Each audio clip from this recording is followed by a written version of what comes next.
Hello again, everyone. Today we're going to begin talking about and working on coaching.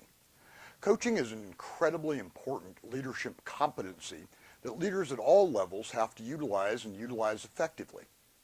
Coaching is an ongoing dialogue that leaders have with their team members regarding performance and behavior. Now, what's important to remember about that is the ongoing dialogue part. Coaching is not an event. It's not an annual review. It's not a disciplinary action. It's a dialogue. There's places for annual reviews and disciplinary action, but when we talk about and frame coaching, it really is about discussions and interactions with our team members. Coaching is also important for unlocking the potential for improvement in the performance of our team members. It's also very, very important to make sure that our team members are connected and engaged by knowing where they stand and how they're doing it with you.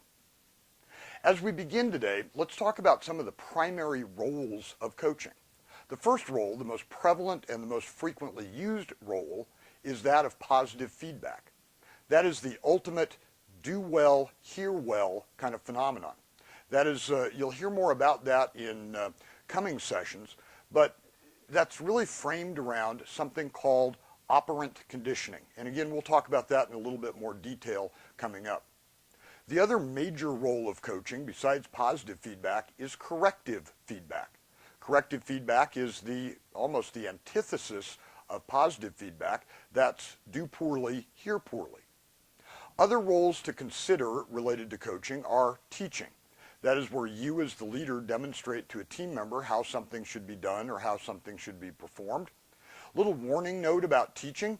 That's one of the most overused roles of coaching. And oftentimes it's used as a crutch to avoid corrective feedback, and it can dramatically reduce accountability in team members. Another major role of coaching is mentoring.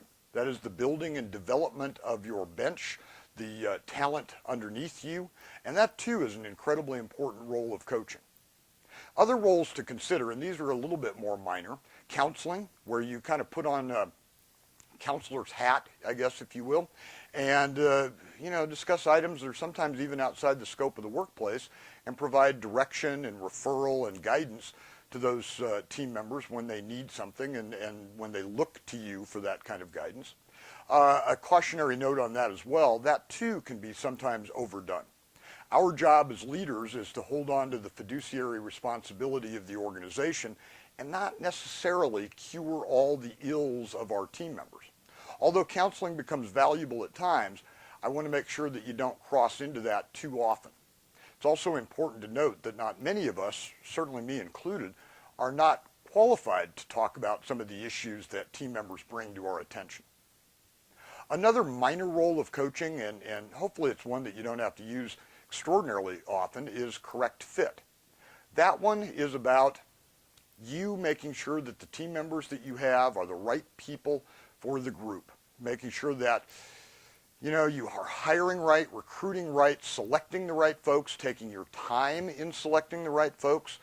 And also the other side of that, the little darker side of that, is when you have somebody that doesn't fit, making those very, very difficult decisions and difficult recommendations to eliminate those team members that don't fit. That's enough for an introduction on coaching. As we meet again, we'll start tearing apart positive feedback.